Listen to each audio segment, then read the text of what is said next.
Hey, everybody. Welcome back to another episode of ATL on Fire, the podcast where we talk all things Atlanta United and all things soccer. And thankfully, we've got lots of World Cup soccer to talk about. Yay. Actually, good soccer? Yeah. Wow. Dave, Carmen, how is everybody doing? Better now that we have good soccer to watch.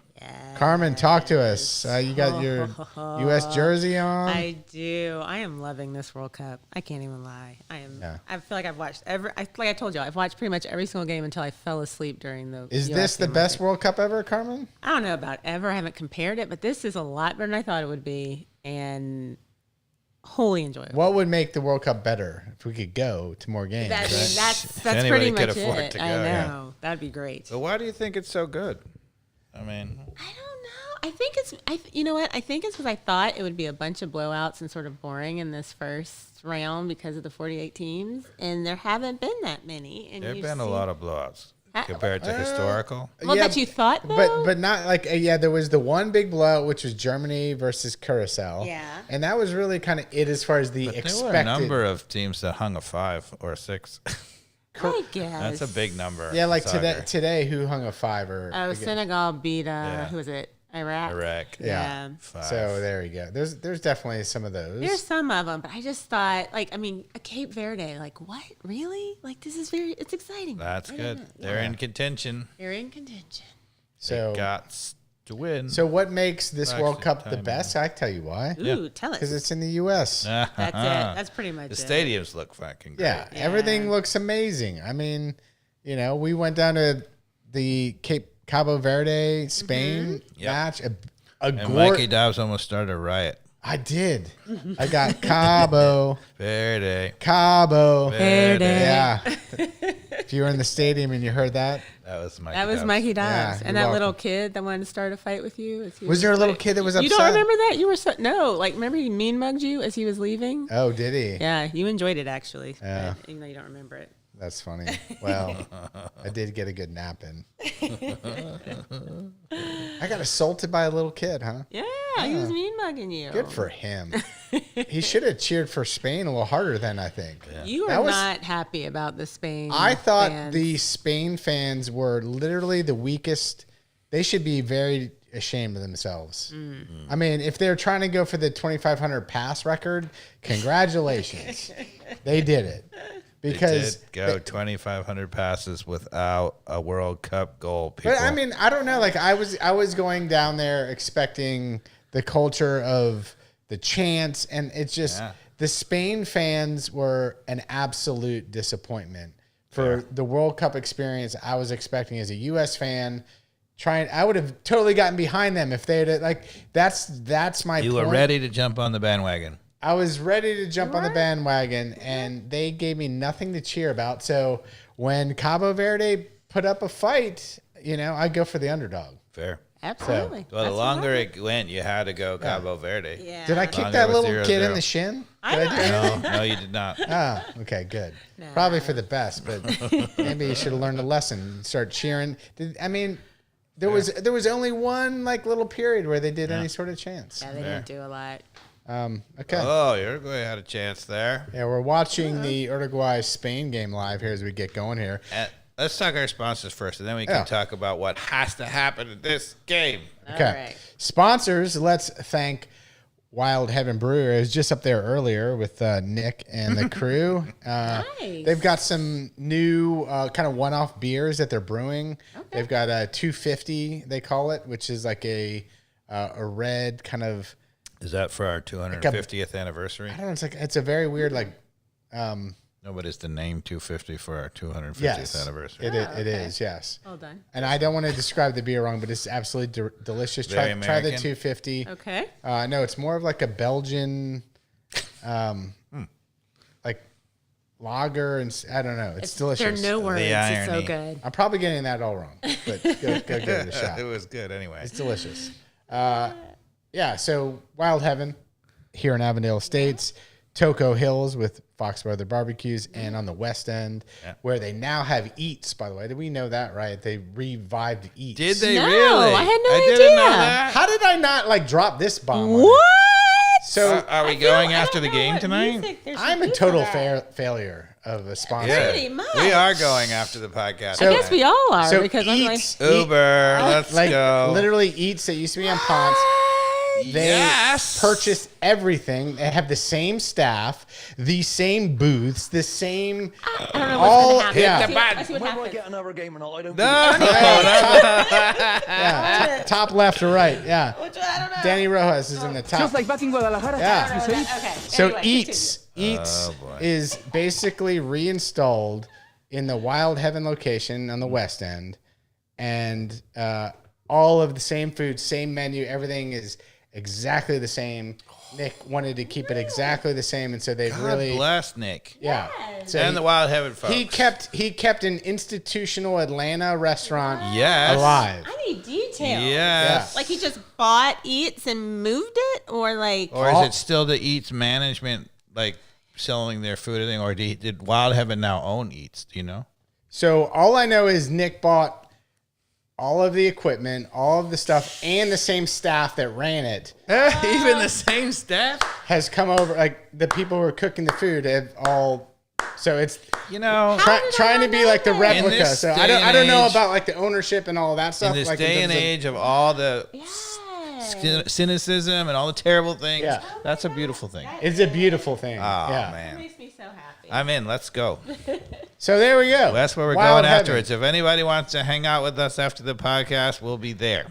And if you aren't familiar with Eats, you're new to Atlanta. Yes. How would you guys describe Eats as far as a Awesome. institutional eating Yeah. establishment? It was in so Atlanta? crazy. They had the chicken, the roasted chicken or whatever, their amazing spicy chicken, and then they had a pasta bar, and then they had It's we like had a all little kinds bit of everything, stuff. A little bit everything. Yeah, Yeah, it was Amazing. awesome. It was wonderful. I had no idea. All right. This is Amazing. exciting. And so I need to send a link to Brandon Bogner, who's Can up we at, send Nick some flowers for thank you?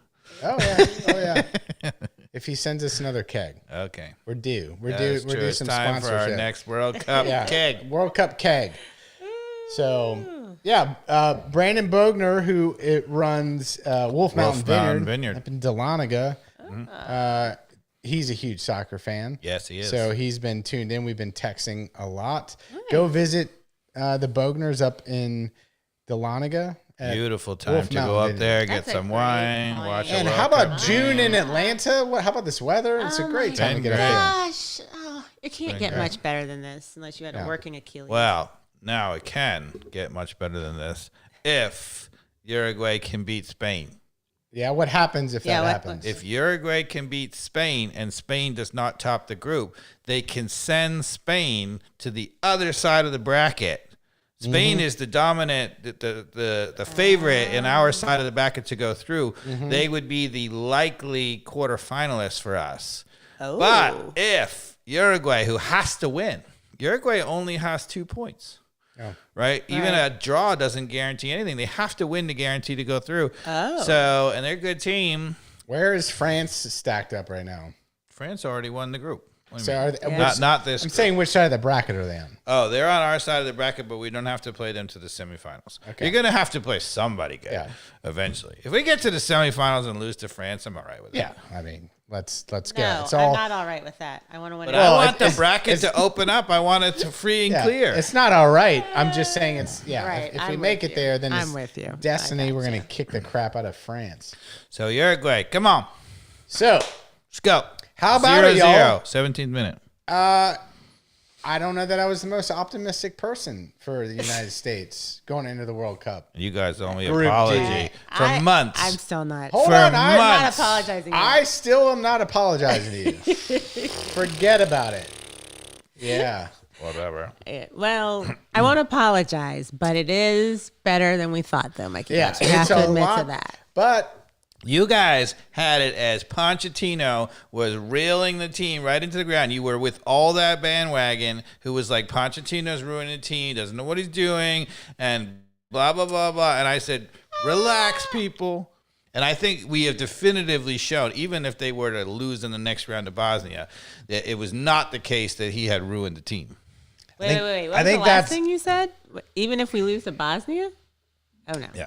No, but I mean, even if they lose to Bosnia on a fluke, I mean, what people said that what he was doing, he destroyed the whole, we were shambolic. He destroyed the whole culture, blah, blah, blah. Okay. That did not happen. Okay, correct.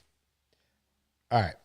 I may have to give you So it wasn't a total train wreck going in that I thought it was going to be. But like I said, okay, that would make me very happy to be wrong, which I'm very happy to be wrong. Yes. Okay. So couldn't be happier being high-fiving people going up, what is it, 4-1 against 4-1 opening game against Paraguay. Oh 4-1. my effing God. Let's go. Let's go. So let's break that game down. 4-1. I got 3 words. Awesome, awesome, and awesome. Yeah, there we go. We're done. You have to say that game showed us exactly who we said they were, which is a really good attacking team and really vulnerable in the back, because the goal that we gave up in the end was crap. Kind of crap. Tim Ream showing he didn't react to stepping up and it was a lot to ask, but he didn't step up and clear ball. Maybe a younger Tim Ream would have. If we step back, we said that we were going to play 5-3-2 was pretty clear from the selections that we have, and I said that was absolutely what I would do. The formation was great. And actually, to be honest with you, Pochettino has the exact team that I would have started except one. He only has one difference from what I would have. Yeah? Yeah. The one being Tim Ream. Tim Ream. Because Tim Ream, I understand what he's going for in terms of having the veteran presence, but Tim Ream looks so short of it. He's not moving around. He's not covering him behind. But after seeing last night the other options, who would you have had in? Anybody. Jimmy Trusty actually, was worthy last night, even though I was down on Trusty in all the warm-up games. He looks really, it's funny. He looks really good on the outside, because he doesn't have to make as many decisions. I think Trusty is good 1v1. He's really good in the tackle. He covers a guy, but where he really struggles is in reading the game. And so on the outside, you don't have to read the game as much. You just got to get your guy and do a thing. So, yeah. But Tim Ream reads the game well. He just is slow. He's not reading it anymore. He's not moving at all. Like, honestly, that's what I thought, that he was going to be the guy reading the game, and then he was going to have the two, moving around guys around him. So where is your evidence in the first 2 games he's not reading the game other than the one goal? My eyes watching the game. I mean, if you watch him, it's been awful. He's not moving at all left, right. He's not covering in behind people. He's just kind of jogging up and down the pitch. It's awful. On the ball, he's great. Distribution, great. Yeah. Defensively, it's been awful. I mean, I'm watching the game, and I'm like, he is totally lost his Really? Totally lost it. Break that down for the listeners that don't believe you. Well, because as somebody who doubted you with Kobe Manu, and then I had to go watch tape and then agree with you. I want to disagree with you right now, like most of our listeners. But then you go watch the tape, and Dave's going to school you here. Well, it's funny because I've been a big Tim Ream supporter for a long time, and he would read the game and move or whatever. But I think he's in his head. He's afraid that people are going to go by him. So he's backing off. I mean, he reminds me of a couple of center backs who played for Atlanta United recently. I don't know if you recall. People who shall not be named. Oh, no. You went that far? Oh. Yeah. He's just backing up. He won't go out and challenge anybody. And because he's afraid of whatever, so there was one time where Jedi Robinson, who almost never gets beat, but he got beat backdoor. The ball was passed behind him, and the guy went. And Raheem was nowhere close to coming over. I mean, he was just like back in the box, and we've seen it so many times. You're like, if you're the center back, especially you're a center back in a back 3, that means you should go every time, because you got 2 guys covering behind you. Come on. Yeah. It's awful. Awful. His challenges, awful. I mean, they're non-existent. And then a couple of times they've played him the ball. He's like awkward in trapping the ball. He's had to take an extra touch. I mean, he made a couple of cheeky dribbles to get out of it. Like we took too long, and then he made a great cut around the guy.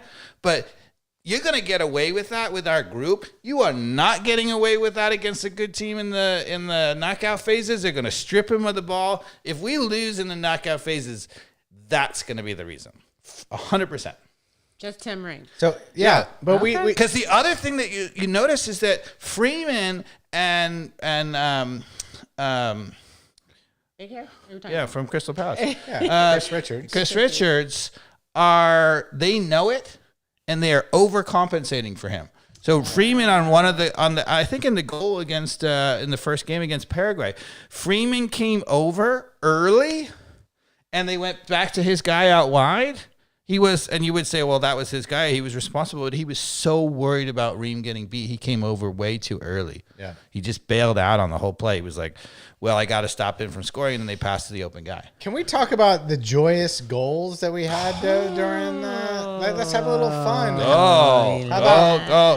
How about when we if you sit back against us like those teams did, and which I think Bosnia is going to do because they can't score and they have to sit back, we are amazing going forward. The outside back are really good. Dest is amazing. Jedi Robinson's amazing. They're opening it up for it. It's awesome. Yeah. So that first game against Paraguay, right? The first goal, I couldn't believe how amazing and explosive Pulisic was. is. Right? Me neither. I actually did know who it was, and then I was like, who was that? Just blew by and then Multiple created times. the own goal. Yep. Duh, that was Pulisic. Yeah, you get to the end line and you're going to get an own goal every time. Yeah, but it's just how fast he just went from 0 to 60 on that play was unreal. Brilliant. And then just had people facing the goal, and there you go, one goal. And he showed it when he came off the bench, even in this third game. It was just lightning. Yeah, Yep. So much he quicker. did. And okay, so then the next two goals were ball again, right? Badigan Yes. and Badigan. And the He looked amazing. The first one was a pass from Pulisic as well, where it was an assist. Yep. He just slotted it Slotted it. beautifully in the side netting, Yep, right? that's right. Yep. And then the third one was maybe the goal of the tournament that was for the beauty. U.S. For the U.S. for sure. For That was the a U.S. beauty. He not only accelerated to the side across just inside the box, but he just bent it in the upper 90. Yeah. I mean, It was gorgeous. that's classy finish. That was And that's what he has been doing the second half of the year in France. He's been electric, and he's never shown that form for the U.S., but it looks good. talk about a great high-fiving goal. When you cut it and you look at the upper 90 and you smash it into the upper 90 like you're supposed to. Yeah. Like, to me, that was like the classic goal, which that's why I rate it higher than Reyna's goal, which was just icing on the cake for that Well, it game. looked I like think we it was took better their than foot off Reyna. the gas, and then, the late goal from Reyna was terrific. Yeah, it was a terrific goal. What do they call that with the outside of the foot? They call it something fancy. Really? Some It sort had of some name for it. I yeah, don't it's some know. name. Yeah. Well, I don't know. outside of the foot bender. Yeah. But yeah. And then the game that I was actually more worried about was Australia. 'cause Australia, good they're just defensive pesty Socceroos. Really organized. Yeah. They're organized. We kind of knew exactly what they were going to do. And I thought we managed the game really well. Like, Score early. they definitely had some chances, but it was never like, oh my God, like they're about to score. Right. Like, I never felt that way throughout that entire game. Like, and there But was again, neither of those teams attacked us. They all sat back. Clearly the idea was to manage the game and counterattack and beat us once we got frustrated. That is not the way to beat the U.S. If you do that, you're going to lose. okay. So now let me get to the negative Nelly side of Pochettino and all that. Oh, it's my favorite part of Yeah. Mikey Dobbs. So we I don't beat got so much we beat negative. a subpar Paraguay Yep. and we beat Australia. Yep. Excellent results. We scored 6 goals. 6 goals. And so That what is electric. well, no, it's not electric. It's what should happen. Maybe, but it's still That's electric. That is like what should happen, and I'm shocked that it happened. yeah. I am shocked it happened Right? as well. But I if you am look pleasantly at the- surprised. But then we play Turkey, European team. We can't beat them. Well, so 2 things Can't happened. do it, Dave. Hold on. Can't pull it off. Not with this equipment. No. So first of all, if you look at a lot of the big teams in the tournament, including the Englands, the Spains, or whatever, they also have gotten. We were watching Spain totally lay an egg against Capo Verde, right? So that's okay. The other thing is, I love the fact that he rotated. I actually said before the game that we should rotate 10 of the 11 guys, which we did. We should keep one guy, Weston McKennie, which he did.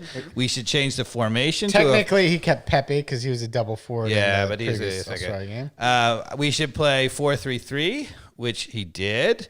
Now, once you do that, 4-3-3, okay, we lose our dynamic completely. Right, because you lose what has been creating everything is you have Dest and Robinson overlapping. They have to deal with that, the other team, and that leaves that little bit of space. And now Balogun and Pulisic can move, right? And then suddenly, woo, amazing, right? When you don't have that, we are a much more static team. Yeah, but we're not going to do that. We're going back to the 5-3-2. We sure didn't look static out of the gates the first 10 minutes against Turkey. Well, we scored a goal because we were hyped up with the crowd. But then, so with nothing to lose, Turkey is the only team that decided to attack us. Mm-hmm. And our center backs are terrible to begin with. Our backup center backs are even worse, and they just going to score on us. So they just exploited our weakness. They showed the one thing they showed how to beat the United States. Now, I don't think the coaches will learn that lesson. Like Bosnia won't learn that lesson because they're like, it's a totally changed side. Right. So you're like, well, yeah, they beat that team that way, but not the top team that way. Okay. So I don't think it matters one iota for anything. I would have, and actually. That we lost the game to Turkey. I would have made, it's funny because when I called it, I called the formation right. I called the one player staying, Weston McKennie right. I called 10 of the 11 players, right, which is what I would have done. So Pochettino and I are 100% on the same page. We only have one difference in each of our lineup. Tim Ream. Well, Tim Ream in the starting lineup. And then the difference in this lineup is I didn't know that Austin Trusty could play left back. So I was really like, who's going to play left back? Because Arston's terrible. But so I had Arston because I was like, we don't have anybody else. But it turns out Trusty can play left back, so I didn't know that. Okay. But basically, we had 100% agreement on this. We have one difference in the starting lineup. Is Trusty hurt going forward, or is that just a little scare that he's fine? His ankle, he'll be fine. He's fine. All right. Because when do we play next? When is it? Wednesday? Wednesday evening at 10. Okay. I'm going to hopefully the England round of 32 here in Atlanta. Oh, got nice. Yeah. For a guy who didn't have any tickets, he's got like 3 sets of... Haven't you been to 2 games already? No, I've been to the Spain Cabo Verde game, and then I have a lovely neighbor who is kind enough to invite me to a game, and I'm not going to say no to that. You shouldn't. You shouldn't. Yeah. Does your neighbor want to sponsor the podcast and the other 2 members of the podcast? With Why you got to leave us behind? That's not no podcast member left behind. No, but this said person might be able to help with some people to get on the podcast, though. Okay, we'll take it. May have some connections with the. I thought you want to get us in the game. Oh, calm down. We'll take anything we get. And all that. Yeah. You got to hold out for more. We have to be grateful. We're appreciative of the ticket you gave. Was out. Spain and Uruguay. Spanish goalkeeper went on a walkabout. So here we are. Ooh. Going to the round of 32. We're matched up against Bosnia and Herzegovina. And I also had a good question at the Wild Heaven. Okay. Mike Gomes, who was nice enough to invite me to the game, he was asking, why is it that 2 nations, Bosnia and Herzegovina, can combine to create a national team to play in the World Cup? Like, why couldn't Haiti and Dominican Republic be one team, for example? I think it was a pretty good question. They're not really 2. They were one country. Once Yugoslavia broke up, they were left with, they were really one country, and they just have 2 names. They're 2 regions, so they weren't really 2. It sounds like they're still conflicted, Dave. Don't they? That's why. It's the so powder. 2 regions, one powder cake. Country? I bet you the Bosnians don't think they're Herzegovinians. Is all I'm saying. Yes, they do. I know some, and they don't. They don't care about Herzegovina, but it's part of them. Fair enough. It's a tiny part of Bosnia.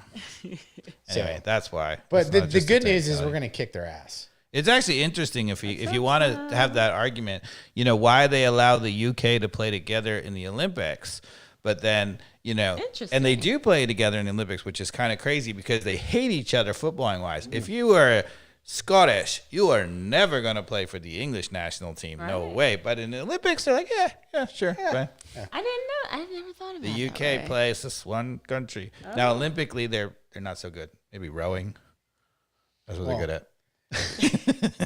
Carmen also said she would go to like a US hockey game wearing like a Canadian jersey if they were playing Canada, for example. I'm sorry. on that? It's just a jersey at some point. It's not just a jersey. Not during the World Cup or Olympics. It's not just a jersey. Where's your allegiance? You don't go to. It's like you're part of the entire spirit. Like you can have your team, but yet appreciate just togetherness and love and all that. No, not so much. God. Mikey Dobbs is like, ugh. He just threw up a No, little bit in his not- mouth. Not when your team's playing. Like, Yeah, I agree. Like for I example, guess. England is going to play somebody on Yes. the round of 32 on July 1st. I'm going to probably wear my England jersey down there versus Okay. my U.S. jersey. That's But fair. not at the U.S. game. Correct. Like that's fine, right? You Right. sell your soul. Okay. That's my point. Can you wear just a kind of a neutral jersey to like? Okay, so you can do Oh, not to a U.S. to a game. U.S. game. Did you see Ed Norton the other day wearing his Radiohead jersey to the Yeah. game last What the night? hell? I hope he's getting hell. Deported. He needs to be deported. He's gone. he's He's gone. gone. ICE is Gotcha. already on his front door. Like he's Oh, gone. goodness. Gotcha. Okay, so yeah. at the U.S. First game, rule of Ice you Club cannot- I is- couldn't wear like a First Nike. rule of Ice Club is Ed. Sorry, took you on a tangent. Mikey Dobbs was very passionate Okay. about this. Yeah, I mean, come on. Like, and who else? There's a couple other people. Well, you know who's a good person is I think it was can't remember. My celebrities who are not Brad Pitt. Who That's were the only one Brad Pitt was wearing U.S. gear. He was wearing Yes, U.S. gear. and Yes, he was he standing was. next to Ed Norton Yeah. as the other character in Fight Club. Yes, that's the only one. I Oh, Uruguay All right. had a chance.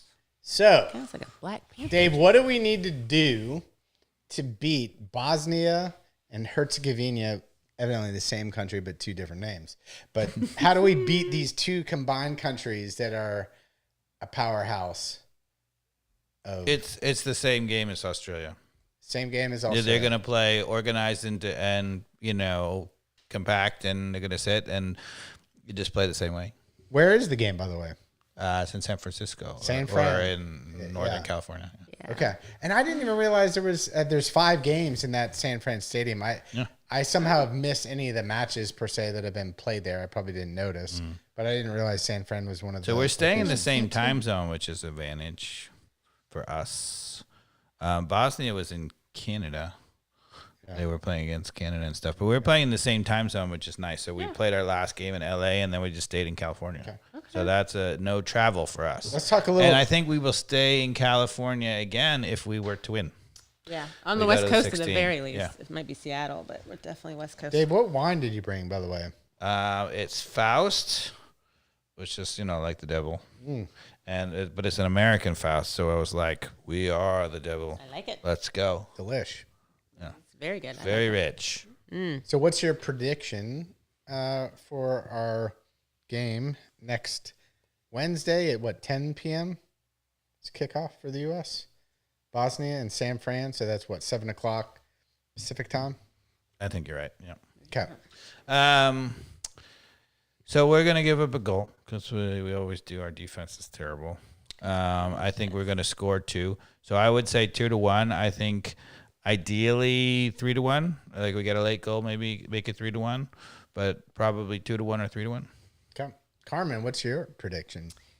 Let's see. I am gonna go. We win 2-1. Hard fought.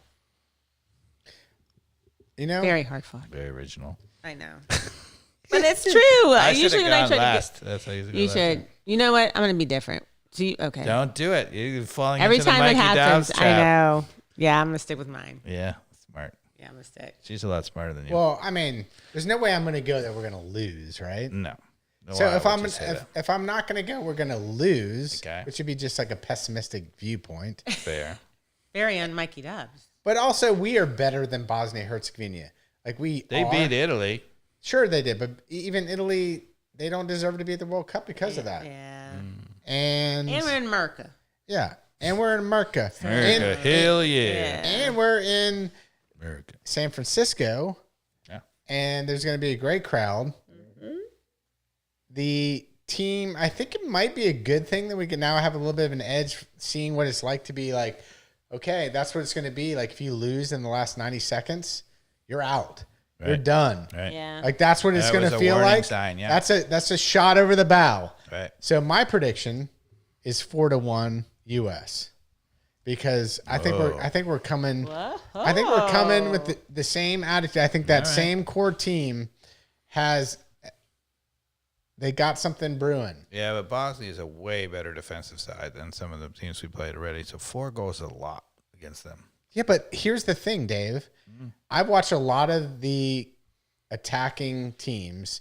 I feel like the U.S. in terms of creativity with Dest and Robinson, with Boligan and Pulisic, like people who actually can put people on their back heels. Yep. I think they can do it.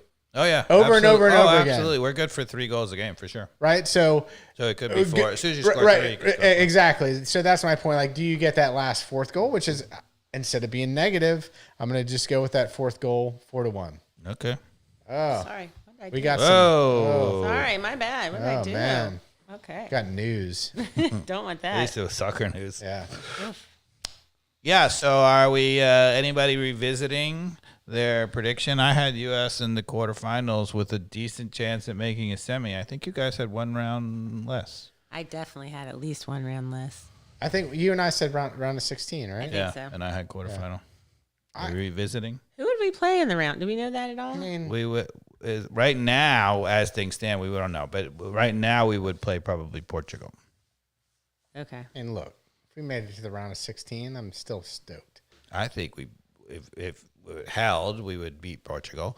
I think we actually are depending. I think we could actually get an even worse matchup than Portugal. Well, look, we got to beat Bosnia-Herzegovina. I think if we don't do that, like, I mean, who coming into this are like, hey, for you to advance to the round of 16, you get to play Bosnia.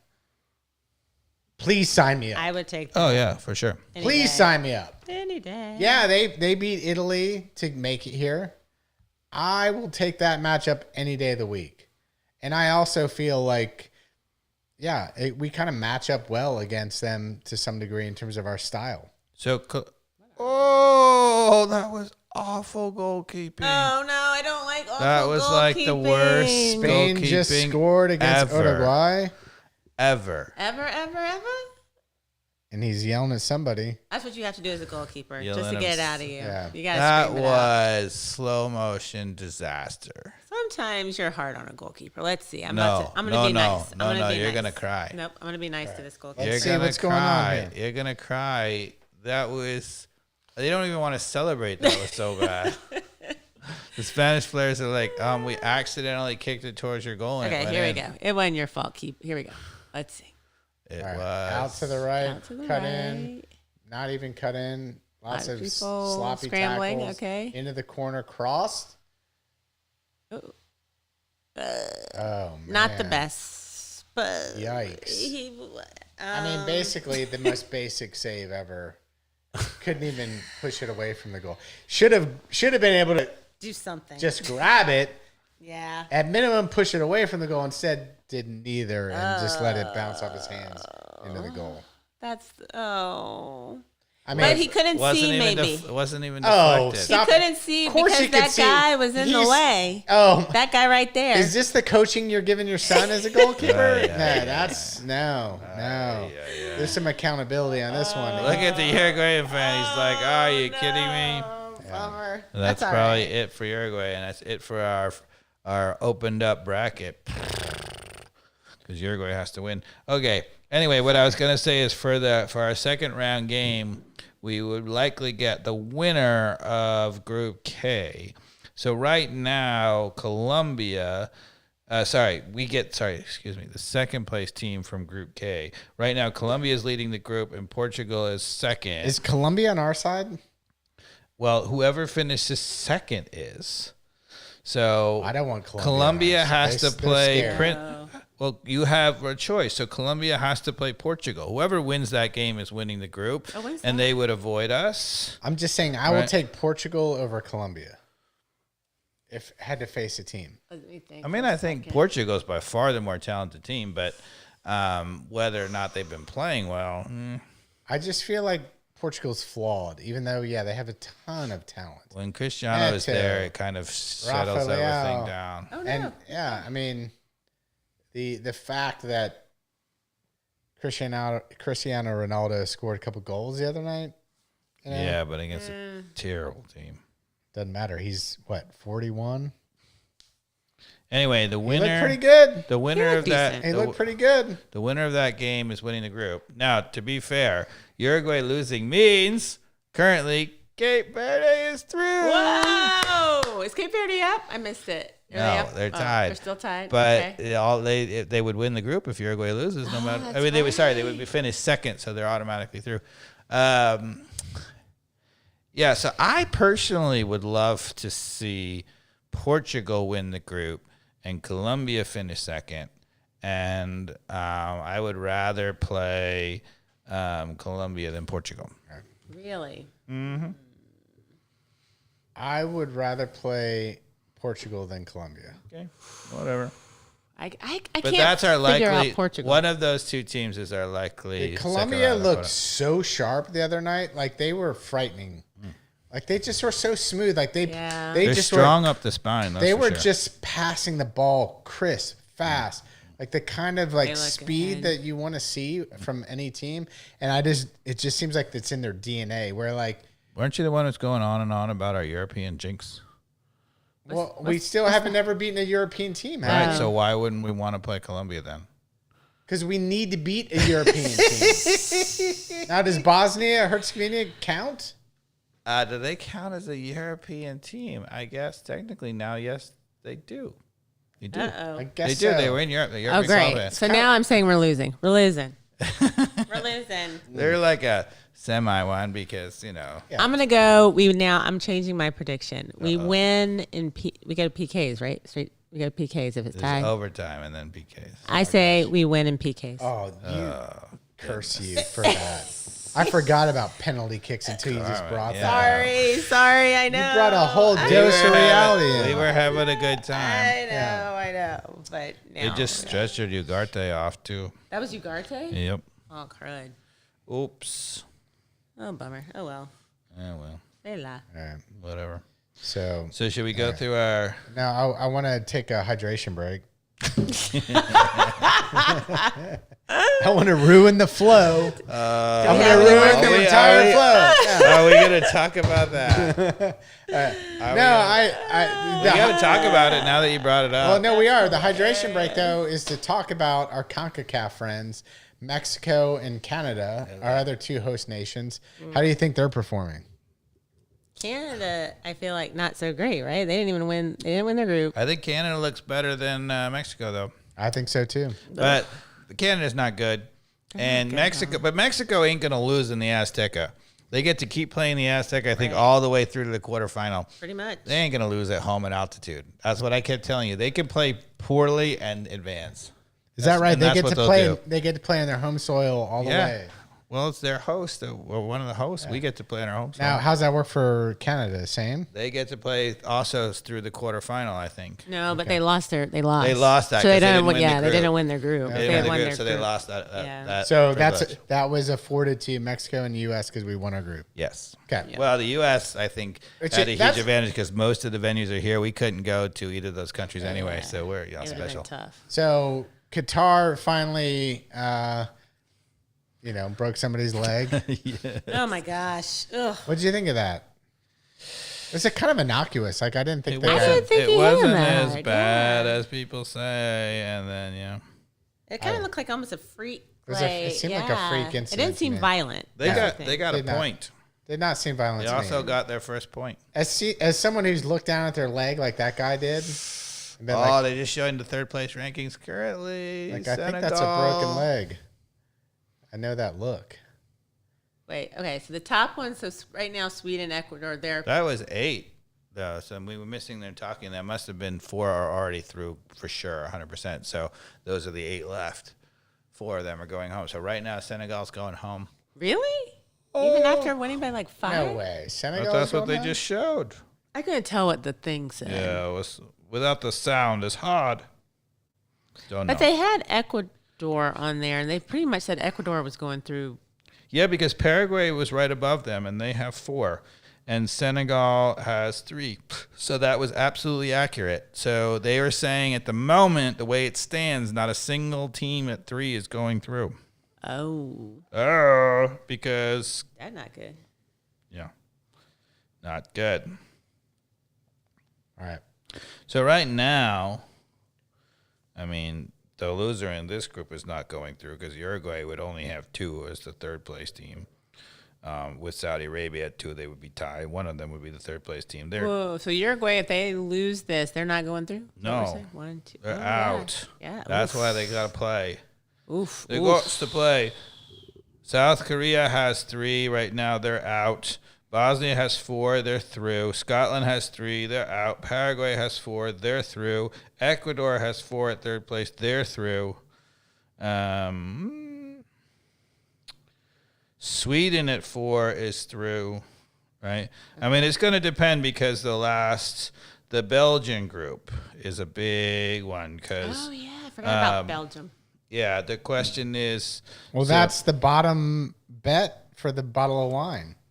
That's right. They might not even get through that. So I think, you predicted Belgium to go further than the U.S. Yeah, that was not... Ooh, I'm not scared. Okay. Well, Yeah. Also scared? not too I ain't smart. scared they got Doku. Oh, yeah, Doku is back from watching his baby be born. Yeah. Ooh, okay, quick talk. Okay, ready? I'm going to start with cats. Uh-oh. You get to play in the World Cup Yeah. or watch your first child/children be born. Do you leave the team to be there for the birth of your child? That's a good question. It's Mikey very... taps his face. It's very personal, right? Some people are like, okay, it's a birth, nothing happens. But then if something happens to your wife, it goes wrong, then you'll be freaking out that you weren't there. Mm-hmm. So, like, emergency there. Like, being there for the birth. First birth. I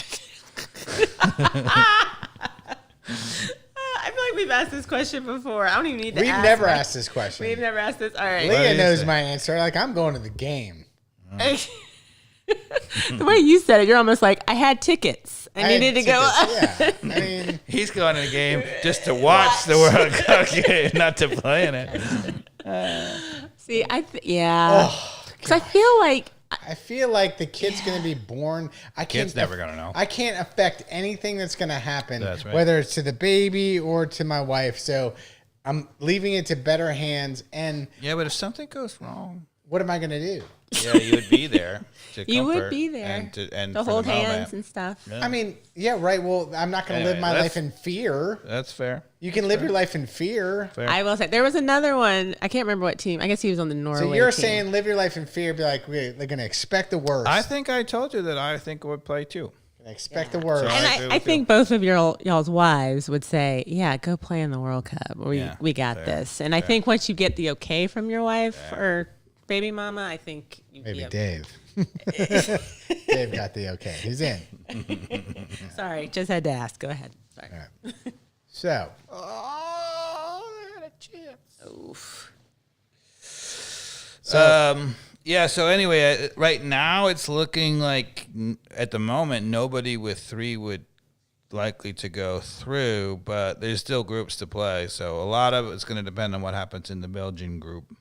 what do you mean nobody at 3 points? Yeah, you would have to have 4 as Okay, to that's get through as one of the 8 third place teams. Because right now there are in Group A, there's only a 3-pointer, but in Group B there's a 4-pointer. In Group D there's a 4-pointer. In Group E there's a 4-pointer. In Group F there's a 4-pointer. That's 4.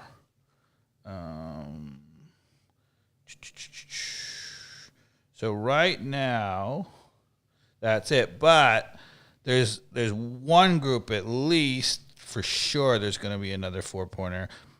there are at least two groups that are going to be a 4-pointer. So the most is 2 3-point teams are getting through, and it's going to depend. It's going to be on tight. Senegal will be the top team to go through. If any 3-pointer goes through, it will be them. Yeah. Because they got the 5 goals today. Yeah. Thanks to the red card. That helped. They're playing Iraq, and they got a red card. You know, some of those goals, though. Did you see those yeah. goals? Against one But less still, some of them are nice, though. Who is the worst team in the World Cup? I think I know the top Curacao. 2. Curacao? You think Qatar wasn't worse? They're both pretty bad, but Curacao doesn't have a point, right? Does Qatar? Oh, they do. They do. They both have a point. They Yeah. tied. There's nobody who doesn't have a point, right? I feel like Everybody got a somebody point. didn't get Yeah. Everyone got a point? Even Turkey, because they beat us. Yeah, that's what's shocking. Oh, Iraq didn't get a point. That's Iraq didn't get a point. And Is so it- far, is that- Jordan doesn't have. Jordan's the worst team. That's it. Jordan's the worst team. Jordan is the worst team. Good point. Jordan even lost to Algeria. Yeah. Who's been shambolic this tournament. Yeah. How many? And like, Uzbekistan also doesn't have a point. Algeria has already had like a 10-point goal differential. And Panama doesn't have a point. But at least Panama has the excuse they have England, Ghana, and Yeah. Croatia. That's Yeah, not a. they- I would say the worst teams in the group in the World Cup are Uzbekistan and Jordan.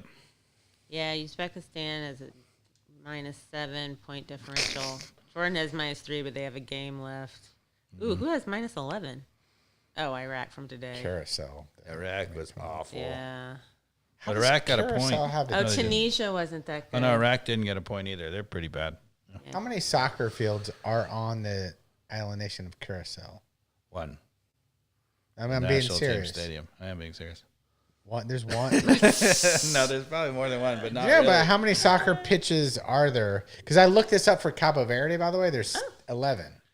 Okay. Because I was like, how Maybe many? Carmen can look Here that we up go. for Are we us. looking at how many pitches and How many soccer pitches are there on Curacao? Do we want to go through how our predictions went? There's not a lot to talk about. No, I mean, we did do quite well. I mean, that's not that impressive. Because Are you talking about the group predictions? Yeah. Like I mean, I went crazy on Mexico be doing terrible, and I lost that group. That was, and you owe me a bottle of wine. I do, and we're going to drink it. wait then- for which one? I missed this For bet. Mexico. Mexico. Oh, yeah. So, and Okay. that was the. And, That's the first one. We had 3 bets. and then the other one that was kind of a different blend was the Germany Ecuador group, and I think I had Ecuador at the top of that group, which is wrong That's as right. well. Which I think they're in third And I had place. Germany. Yeah. So Germany clearly better. So there's 2 for Dave, and then there was a couple of the groups where I had probably The big one where you had a little bit of advantage was in Group F, where you had Japan as second, and I had Sweden as second, and Japan was quite good and Okay. finished second. yeah. Sweden got 4; they finished third, Yeah. so it wasn't a big deal. But then I mean a lot of our picks are pretty similar They for a are. lot of the groups. They So were so you won. technically I two- won two of one the more 3. group than yours, so that's Yeah. Oh, second we have bottle of somebody wine. visiting us, guys. Oh. Is that Chipper? Yes. I love it. How you doing, man? Good. We're gonna bring you into the podcast here, and Live caller. we're just talking a little World Cup as we're watching the Spain Uruguay game, and we're just talking about the fact that Did I hang up? it seems like Spain is I don't know.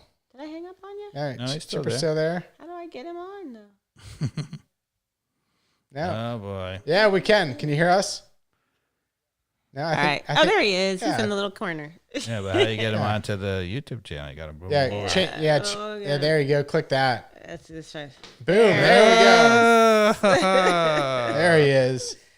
Oh, I gotta switch it over. So Chipper and I played youth soccer together, high school soccer together in Roswell. in Roswell. Yeah, All right. Nice. That's right. Roswell Santos. that's right. So we were just talking about the round of 32 in Bosnia, and what are your predictions for? Or do you have any questions for us? Or do you have any questions? There you go. I have so many questions, so many predictions, and maybe more really bad takes. Okay. That's what we're here Well, for. what we gonna start with? I think let's talk the Bosnia game real quick. I don't see very many teams in this World Cup that are as athletic as we are. That's correct. But we're not deep. Last night showed that. That's correct also. So if we can stay healthy, I don't see any reason why we can't make a run at it. I 100%. If we can With stay luck, healthy, yes. we have to have a little bit of luck, maybe a lot of luck, and stay healthy. I don't think health is as big a problem as you think it is. Even though we were shambolic with our reserves yesterday, most of those reserves, you're never going to ask them to play 10 together. So one of those guys could come in and play with the starters and probably look a lot better than they did yesterday. So I don't think that's as big a deal. I do think our center backs are still a big, big worry.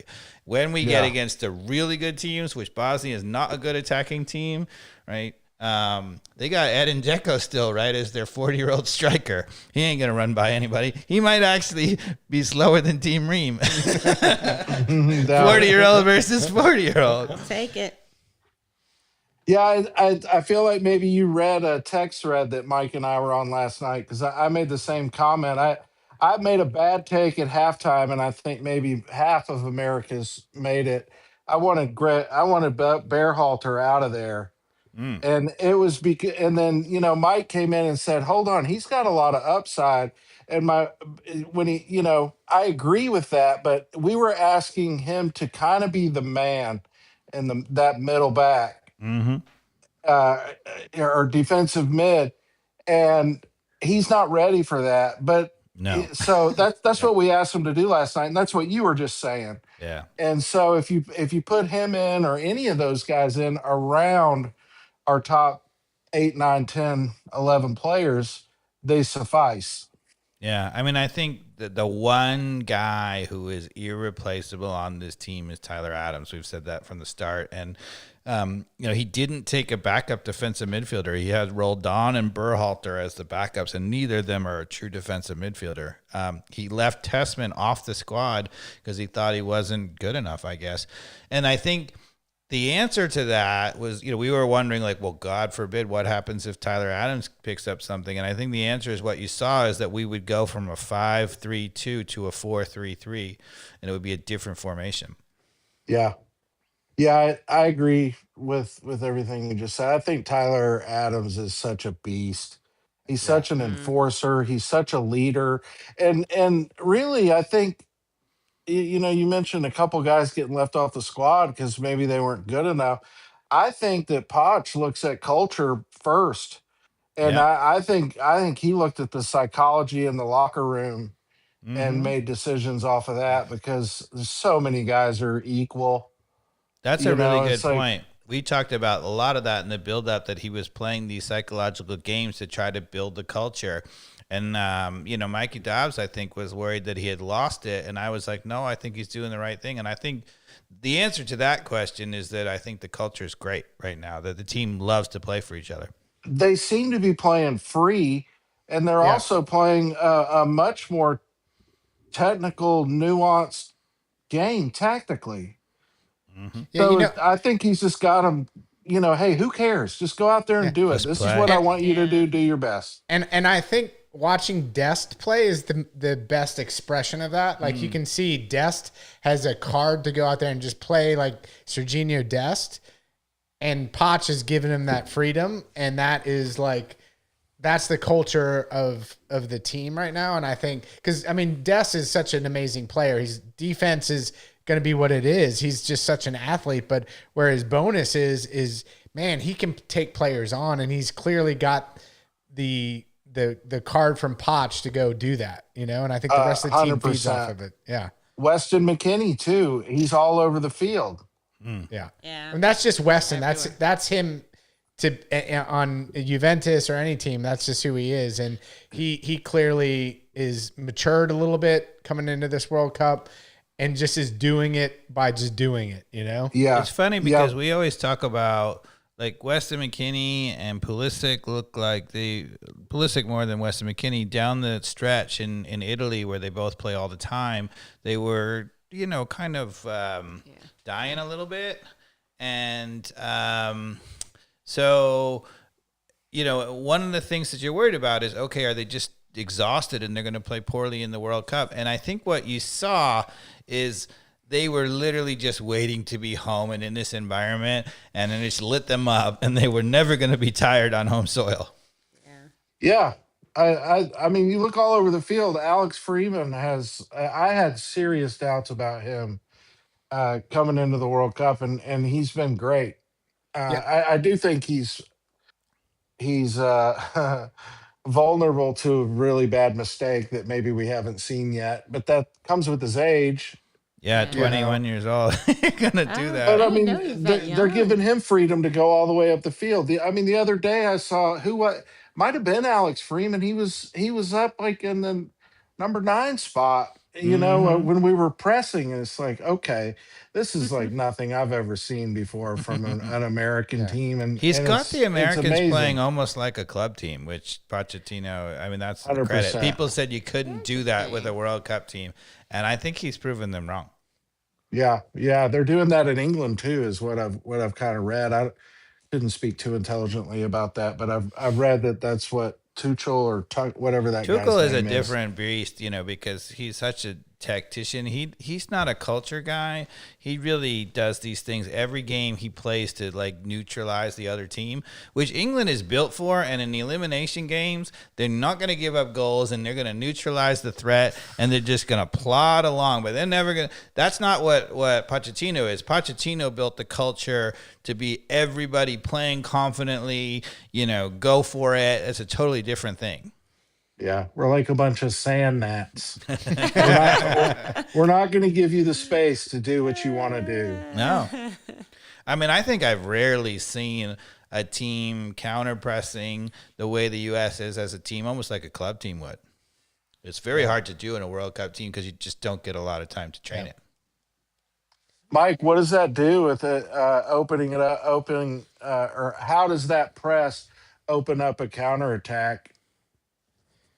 I mean, I think all of it is our back line in terms of the counterattack, in terms of Tim Ream and his ability to be able to read the game and cover space for the counterattack. So that's why Chris Richards is so important back there.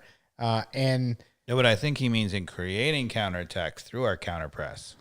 Oh, for us, I'm talking about defending a counter, because if we're throwing so many numbers forward, they could get behind us really quickly. Mm-hmm. Yeah, and I think that's the Tim Ream problem. I'm petrified about, particularly as we get through Bosnia.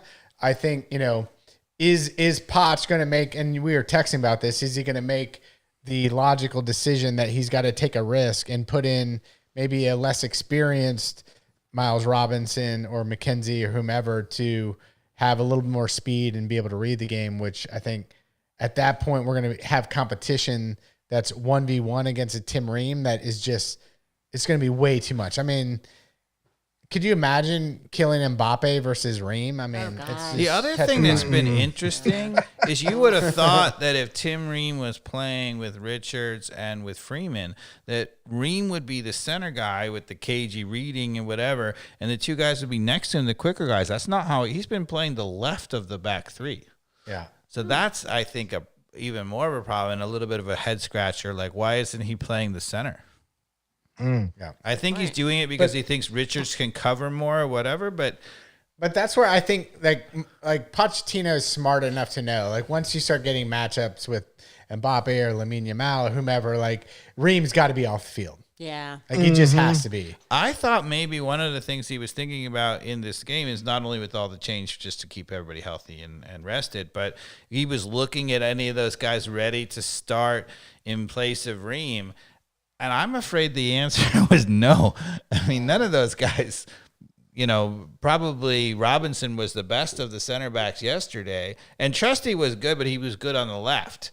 He was the best of the backs by far, but he was good on the left. And I'm not sure that translates. Although, if he were playing for Ream, he'd be playing the left of a back three. So if he's going to make the change, it's clearly going to be Trusty for Ream. And to me, I would do it. And I would take the chance that Trusty occasionally gets caught reading, because Ream is not reading anyway. So I would do it.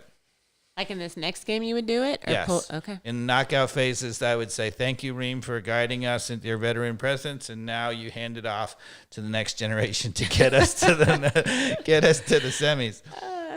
Oh, Reem. That's what I would do.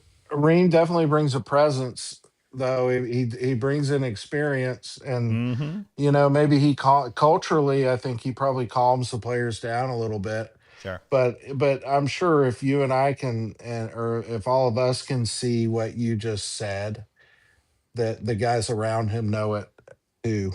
We were talking about it earlier in the podcast because Yeah. I was saying that, look, not only is he not reading and moving that much, but the other guys are cheating a little bit. Of Alex Freeman and Chris Richards are cheating off their guys because they're worried about him getting beat, and that is not a recipe for success. No, that's just going to open up all kind of holes. So, Chipper, who do you think is going to win the World Cup? I mean, France looks pretty frightening from as far as my take. I think France looks like the most dominant team so far. France 100% looks the most dominant. If Messi can stay healthy, then Argentina looks good. Yeah. They seem a little bit like a one-trick pony or a 1.5 trick pony, which I'm okay with. Yeah, but they don't have any pressure on themselves this year, right? Like it's all gravy at this point. Right. So they're just playing free, which is kind of dangerous with Messi right now. Like, that's what I'm seeing with Messi. He's just like, whatever. This is just icing on the cake if I can make a push. Yeah, you're never going to bet against that guy. Never. I look at all the big time teams, and while they've impressed at times, they've also not impressed at times. But then over and over throughout these World Cups, the Euros, all of a sudden when the lights are on and it's single elimination and they need to win a game, these teams pull it together and they win. So Spain, I think, can do that. I think England has a great chance Yeah. of doing it. But I think France is definitely the most dominant. I agree. Yeah. France is a terrific team, and they've shown that they don't rely. I mean, their front line. I mean, well, their whole team. They've got defenders who can win the ball one-on-one. They've got a tremendous defensive midfield with Duchemene, Duo. And then Elise pulling the strings behind Mbappe and Dembele is just ridiculous.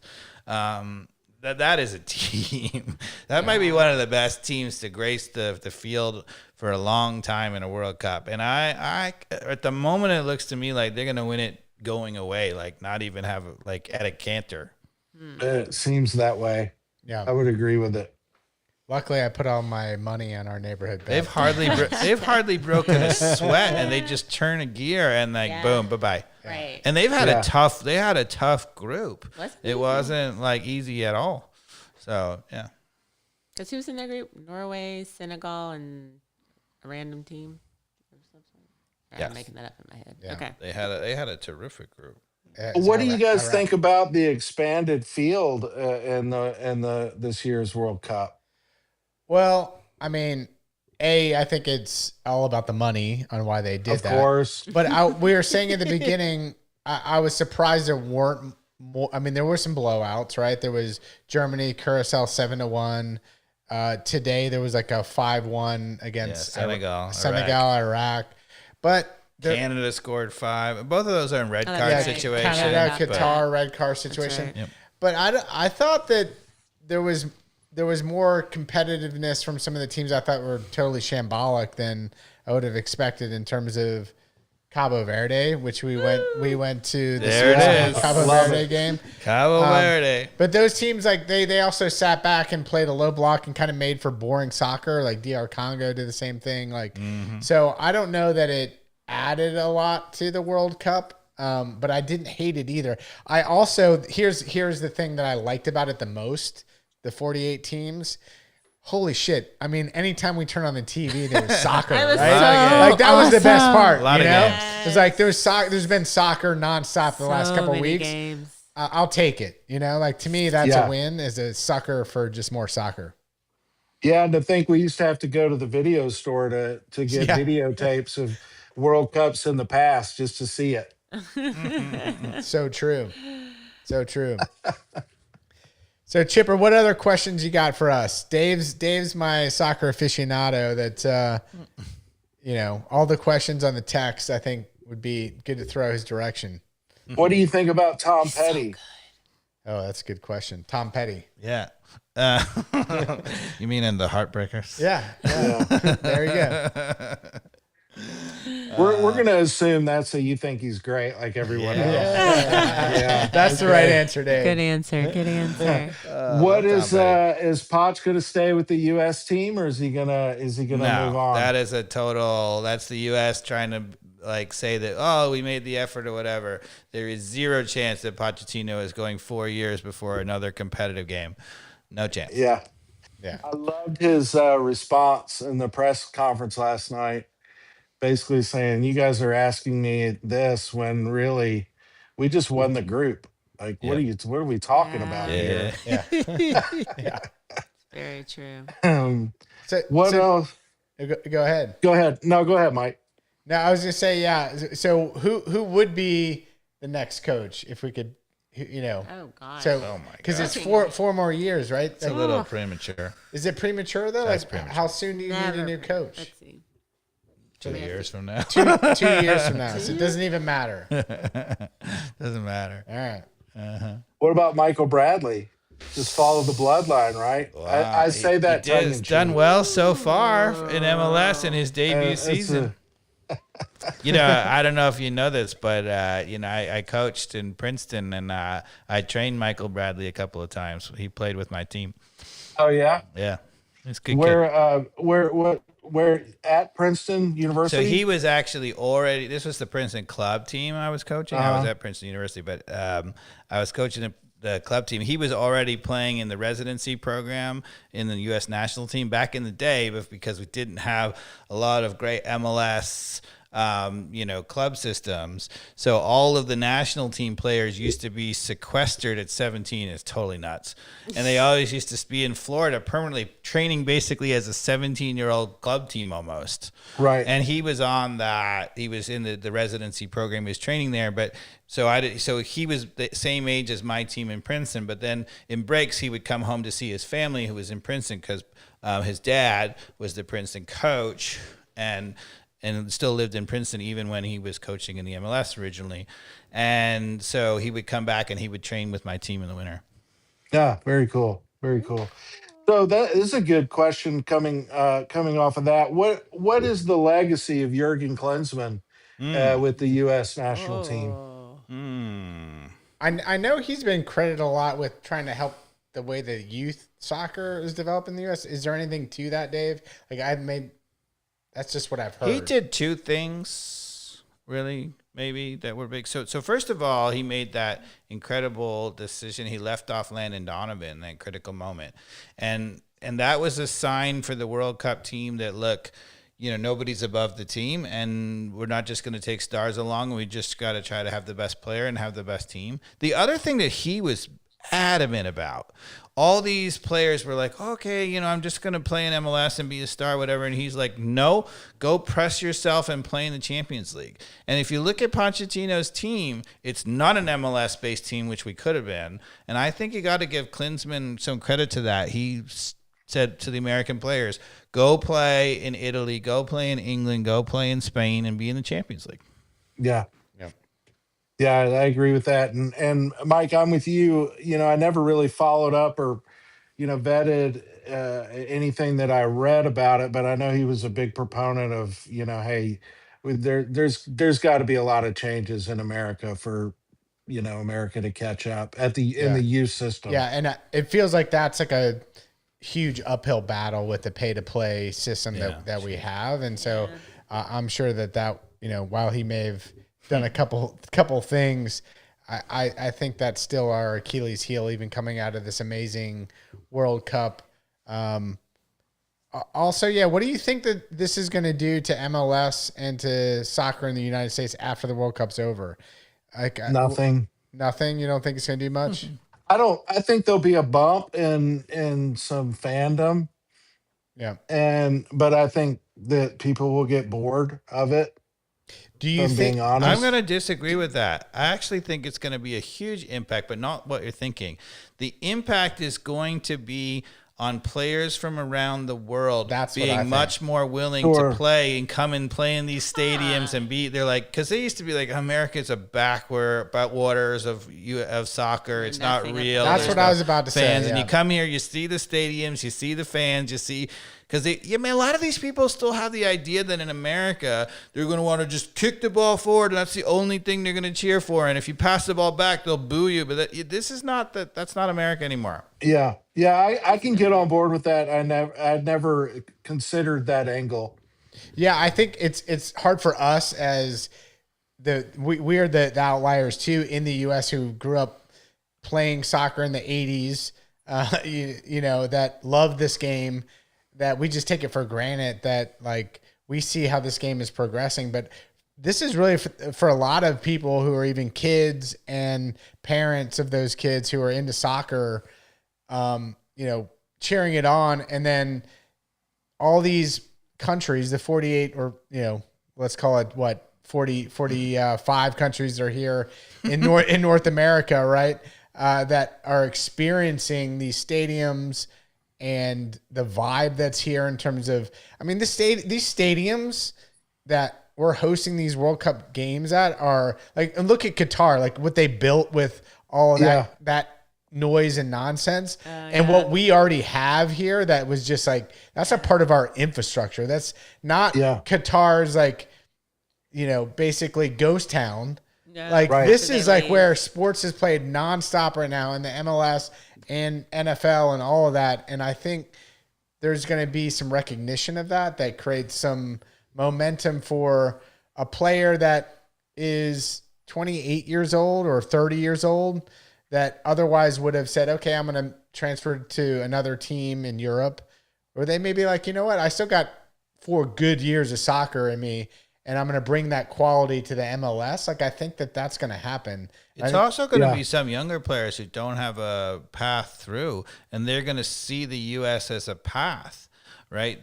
Before they would be like, if I left Europe, I'm done. I'm never going to play for my national team. I'm never going to be back in Europe. And that is clearly not the case. You can use MLS and you can go back to those things. So I think they'll be more willing to do that. I also think, you know, some of them being here, even seeing, you know, there's teams training now at the MLS facilities. And they're like if you go to Atlanta United training ground and you're like, oh, this backwaters, you know, MLS team. And then you're like, whoa, wait a second. That place is nice. Right. I don't know if you've been there, but it is a spectacular facility. It is spectacular. I really appreciate that perspective because I didn't consider that at all. And I do think that the awareness of soccer on the world stage by Americans and what they may be appreciating that they never appreciated before, if you bring on some stars, a few big names that are in their quote unquote twilight for European leagues, there really could be some excitement and some momentum to build, I mean, or that could be built. how about our second string starting at SoFi last night? That crowd, I've never seen that much energy in a stadium before. People were hyped up. That was amazing. That I was thought wild. SoFi really showed out. It showed well last night. Well, the Kind of facilities going back to in what the you were US. saying, Dobbs, about our stadiums are amazing. That just looked incredible. Uh-huh. It really did. I mean, on TV, like that just was like, could you imagine that in the 90s when we were growing up? Like, as a Santos player, like that just, like you said, like you had to watch a replay on a VHS tape of the World Cup. You know, I mean, Rented. rented. Yeah. Oh, it's incredible. Yeah. I think it it's- will be transformative for us because I think showing the world what will mean that players are not afraid to come here. I mean, and that's When already for example, there's a player, Koke, who he's the captain of Atletico Madrid, and Atlanta United is trying to sign him currently. And, I mean, he's a little bit older, but I think, you know, in the past he would be like, okay, you know, if I'm gonna, quote unquote retire, I'm gonna go to Saudi Arabia, I'm gonna go to some other league. He might come here. He might legit come here. Yeah. I saw that headline today. I didn't read it, but He's I saw Spanish, that. and Yeah, and I mean he's got Almada on his team, who probably is Right. I like talking that, in his yeah. ear too. Which Almada is starting for Argentina, has been Right. playing great. I mean, Very well. how did Atlanta United botch that guy? I mean, he's got an American too, Cardoza, playing next to him. Yeah. At Atletico Madrid. Yeah. He's got Americans starting for him at Atletico Madrid. Wow. Or he's hurt now. That's why he's not in the World But Cup isn't it crazy? roster. Like Almada's been starting, and Julian Alvarez hasn't been able to see the field. That's right. Who's got great stats at That's kind of crazy. yeah. It's wild. It is crazy. So Where we go? what else, Chip? I don't have anything else. I mean, that's we good. could tell old stories. Yeah. I don't know. Do you have any stories to tell on me, or was should we gonna tell say, stories on Oh. Brumby? Do we have a Brumby best is- Mikey Dobbs Yeah, story, let's finish the please? podcast with a I'll Mikey tell you- Dobbs I'll tell story. you- I'll tell you a Mikey Dobbs story. Oh shit! So this was Mikey was a very good wrestler, Right. and I'm a big guy. I was the bigger side of soccer. I graduated 6'2" and weighed 212 pounds. That's what I weighed in when I went and played at college. Big dude, right? And so one day after practice, I got big britches and said, "Come on, Mikey, let's wrestle. I'll kick your ass." And he's like, "Bring it on." And so course he we did. wrestled, and of course, the first minute or so, I was winning because I was big and I was just laying on top of him. I said, "What are you going to do now, Mikey?" He goes, "Whatever you do, don't move." And I barely moved. And the next thing I know, I was on my back pinned. Not a soccer story, but it happened after soccer practice. Hey, On the That's soccer kind of field. how everybody is on, who comes in contact with him on the podcast, pinned. Wow. Yeah. He'll get you. well, hey man, dude, it was awesome that you joined. Yeah, thanks for coming. I mean, I think your knowledge would be welcome anytime on this podcast. Always. Hopefully, with Atlanta United, we can turn the corner here in the summer. It's been very tough doing an Atlanta United podcast. So it's fun to talk about World Cup soccer and some energy with the U.S. team. So I appreciate you tuning in and taking my bait on the text. Yeah, sure. I enjoyed it. Thanks for having me. I cannot wait for Monday, 8:00. Yeah, I think it's going to be amazing. I think it's is. going to be amazing. Okay. yeah. So I'm in. Fellas, All right, thanks for thanks. having me. Thank you Thanks so for having much. you. Thanks, Chipper. Bye-bye. See ya. Well, fantastic. Yeah. All right, we got a guest on the show. Successful. Razzle call. Hornet. Chipper was one of our best defensive players, and just a great guy. Plays music, which was his Tom Petty Yeah. question. Love Tom Petty. Tom Petty's awesome. Wallflowers. Yeah. Let's go. What else are we going to talk about? We're going to. I feel like that think closed it that's out pretty Yeah, well. I think think it's not any so. better than that. No. American fans enjoying soccer in the World Cup ain't better than that. Spain 1, Uruguay 0, 63 minutes in. Yeah, come on, Every- everybody. Suck it, Suarez. Sorry. Yeah. I just felt like I had to say that. Sorry. Go bite somebody. Thanks for listening, everybody. Take care. Just like back in Take care, Guadalajara. right. You say it, I do it, coach. Football is life. Danny Rojas. Danny Rojas. Danny Rojas.